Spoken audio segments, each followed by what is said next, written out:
Cunningham took a jab at Caitlin Clark's newest WNBA foes by signing a Jacy Sheldon trading card with a rather humorous message written across the fans' collectible. What happens when the WNBA's most unapologetic enforcer decides she's had enough of the cheap shots aimed at her superstar teammate? You get this moment. Sophie Cunningham, pen in hand, staring down a rookie's trading card and scrawling 3 little words that sent shockwaves through Fever Nation. Property of Sophie Cunningham. This wasn't just a joke. This was a declaration, a warning, a full-on "you mess with Caitlin Clark, you mess with me" battle cry. And Sophie made sure the entire league heard it loud and clear. Kinda crazy. When you get Sophie Cunningham to sign a Jacy Sheldon rookie card with property of, that is crazy. That is crazy. But here's the kicker. This clapback didn't happen in the heat of the game. It happened at a fan event. No whistle, no scoreboard, just Sophie, a marker, and the confidence of a player who knows she owns the matchup. And now, this one autograph has become the meme.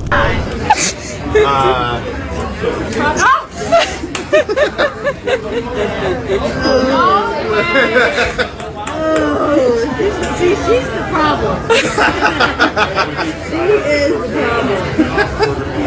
The rallying cry, and maybe even the turning point for a Fever team tired of watching their star get targeted. Today, we're breaking down everything about this wild moment, the ugly history between Jacy Sheldon and Caitlin Clark that led up to Sophie's savage move.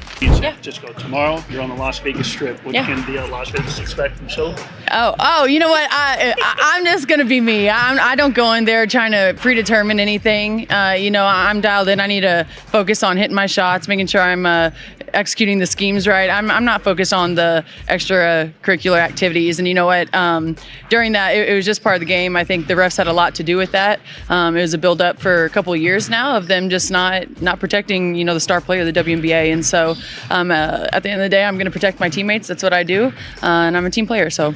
How Cunningham has quietly become the Fever's enforcer, on and off the court. The ripple effect this sends through the rest of the WNBA, and why this might be the single most important message the Fever have sent all season. We'll go inside the locker room, look at how other teams have handled their superstars being targeted, and explore what this means for the Fever's identity moving forward. And yes, we've got the clip, the reactions, and the receipts. So I've got to ask you, is Sophie Cunningham exactly the kind of player Caitlin Clark needs by her side? Or is this crossing the line into unnecessary drama? Drop your thoughts in the comments, hit that like button if you love seeing a teammate stand up like this, and subscribe to Her Hoops so you don't miss the next chapter in this brewing rivalry. Sophie Cunningham has been Caitlin Clark's biggest cheerleader and defender. And it literally pisses me off when people are like, she's not the face of the league.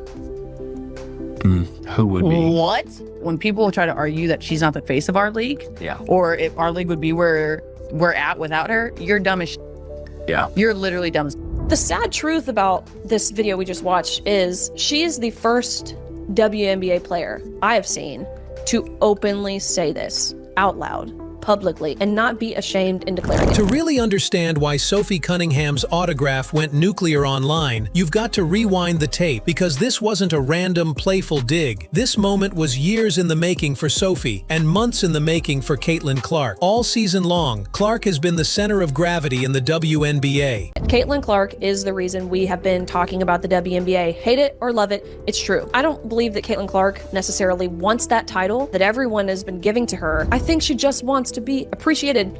And Sophie Cunningham, she just seems like such a real one, such a good friend. I think especially with women, especially elite level athletes, there's a lot of people, women, who will kind of stab you in the back. There's a lot of jealousy, a lot of resentment, especially when you're good. But Sophie just seems like such a girl's girl. I really, really like her. Maybe Caitlin Clark should do the next American Eagle campaign, or Sophie. She's not just selling out arenas, she's dragging TV ratings to record highs and putting Indiana Fever games on highlight reels across the country. But with that spotlight comes the shadow. And then came Jacy Sheldon. For those who don't follow her career closely, Sheldon's a rookie, drafted 5th overall in 2024, bounced from Dallas to Connecticut before she could even get settled, and now trying to make her mark in the league. But instead of her defense or her shooting making headlines, headlines, it's her physical run-ins with Clark that fans are talking about. The breaking point? That game.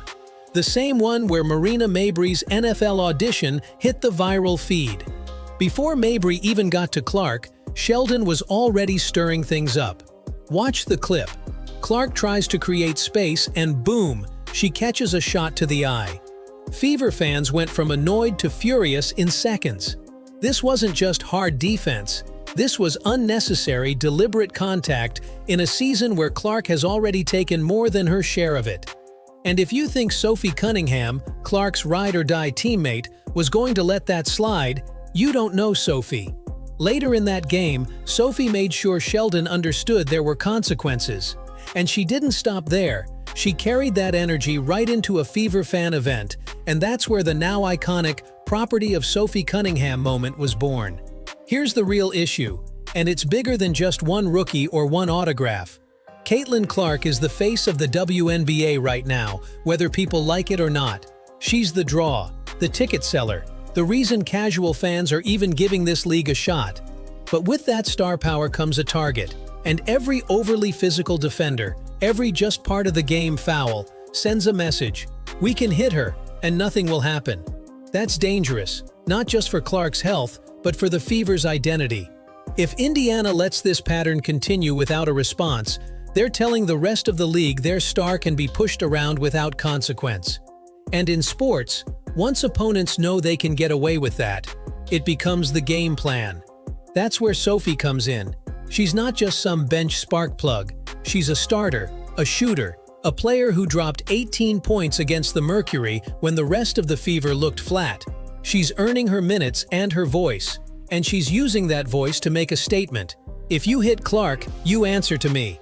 And here's the thing. Cunningham's not making this about cheap revenge. She's doing it with swagger, with personality, and with just a— Cunningham's response wasn't just about protecting Clark in the moment. It was about shifting the balance of power for the rest of the season. Here's the cold reality. If the Fever don't keep that same Sophie Cunningham energy every single night, this season could spiral fast, and it won't just hurt in the win-loss column. First, let's talk injury risk. Caitlin Clark isn't just another starter.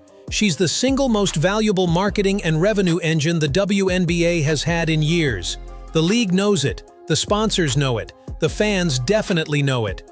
You lose her to a shoulder sprain, a concussion, or, worst-case scenario, a season-ending injury, and the Fever don't just lose their best player, they lose the spotlight, overnight. We've seen it happen before. Think back to Candace Parker's early seasons, when physical play was constant and the Sky didn't always have someone ready to push back.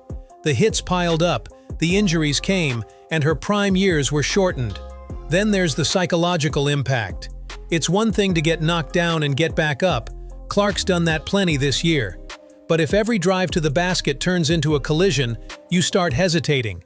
That half-second pause, it kills your rhythm. And for a shooter like Clark, rhythm is everything. And don't forget team identity. The Fever have been under the microscope all year. Every highlight, every mistake, dissected by fans and critics. If they let opponents bully their star without pushback, they're not just losing games, they're branding themselves as a soft team. And in pro sports, soft is a label you never shake. The stakes aren't just about the Fever either. The WNBA as a whole is in a growth boom right now. Networks are paying attention. Mainstream sports fans are watching. And like it or not, Clark is the face of that boom. If viewers keep tuning in only to see her get hacked, shoved, or hit after the whistle, they'll tune out, and the momentum stalls. Sophie Cunningham's little autograph stunt might seem like harmless fun, but in reality, it's a warning shot. It's her way of saying, we've drawn the line.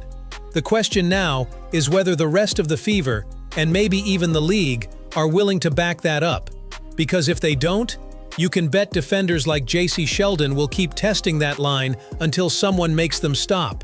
So, where does this go? Option 2. Spread the load. Instead of relying on one enforcer, the Fever could make physical pushback a team mentality. That means Aaliyah Boston using her size to set bone-crunching screens, Lexi Hull playing scrappy perimeter defense, and everyone stepping up when Clark takes a shot. The risk here is consistency. If even 1 or 2 players don't buy in, the whole thing falls apart. Option the long game. This is the least flashy. Work the refs, send clips to the league office, and try to get officials to call tighter games. Theoretically, it protects Clark without retaliation. But let's be honest, the WNBA has been slow to react on this all season. Hoping for officiating to fix the problem is like waiting for the weather to change. You might be waiting a long time. And then there's the rival factor. Jacy Sheldon isn't the only one who's gotten physical with Clark. We've already seen it from Kennedy Carter, Diamond DeShields, Marina Mabrey, and you can bet other guards are watching the film and taking notes. What makes Sheldon stand out is her rookie status. She's not an established all-star taking a calculated swipe. She's a player still trying to find her footing in the league, already making enemies with one of its most popular stars. That's risky, and Sophie just turned the spotlight on her in a way that's going to follow her into every rematch. The Fever can either double down on that message or let it fade. But if they let it fade, they're back to square one. Clark absorbing the hits, the opponents controlling the physicality, and the season slipping away one foul at a time. Here's where things get really interesting, because this whole property of Sophie Cunningham moment isn't just about Sophie and Sheldon. It's about the entire Fever locker room and the unspoken shift it's creating. From the outside, it might look like one teammate defending another, but inside the team, this is about setting a standard. Sophie's basically saying, if you're on this roster, you don't just watch Caitlin Clark get pushed around, you do something about it. And that's not always an easy conversation. Some players are wired for that physical, confrontational role, others aren't. And when one player steps up this publicly, it forces everyone else to take a look in the mirror and ask, am I doing enough? You can bet this is a topic that's come up in team meetings, maybe not word for word, but in tone. When you see Sophie take the risk of becoming the villain to half the league to protect her teammate, it challenges the rest of the roster to match that energy. And it's not just about the on-court stuff. The Fever have been living in a pressure cooker since Clark arrived.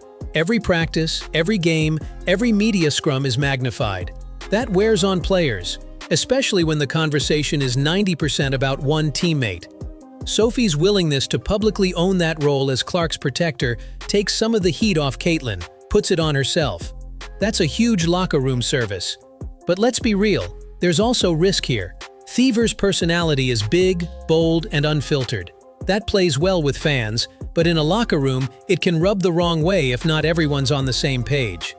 If the Fever start losing and opponents bait her into costly fouls, suddenly the enforcer is getting blamed for hurting the team instead of helping it. Right now, though, the vibe is good. Lexi Hull laughing along at the autograph moment says a lot. You don't get that kind of public, unguarded reaction unless the players are with Sophie on this. And for a young team still figuring out its identity, having someone plant a flag and say, "This is who we are," might be exactly what they need. So what happens next? Best case scenario, Sophie's message lands. Middle ground. Sophie keeps making noise, but the rest of the team doesn't fully buy in. Clark still takes some hits, Sophie still dishes some payback, but it doesn't fundamentally change how opponents play. It becomes more of a fun side story than a real deterrent. Worst case, this escalates into an arms race. Sheldon or another opponent comes back harder. Sophie gets into foul trouble, maybe even suspended. The narrative shifts from protecting Clark to starting drama, and the Fever's season becomes more about headlines than basketball. The next matchup with the Sun? That's going to tell us a lot. If Sheldon keeps it clean, maybe the message landed. If not, we might be in for round 2, and that's when we'll find out if the Fever are really ready to have Sophie's back the way she has Clark's. One autograph, 3 little words, and suddenly Sophie Cunningham isn't just a sharpshooter for the Fever, she's the league's most entertaining enforcer. But here's the real question. Was Sophie's property of Sophie Cunningham moment the perfect way to send a message, or is this just adding fuel to an already fiery rivalry? Drop your take in the comments, hit like if you want to see more players standing up for their teammates, and don't forget to subscribe to Her Hoops.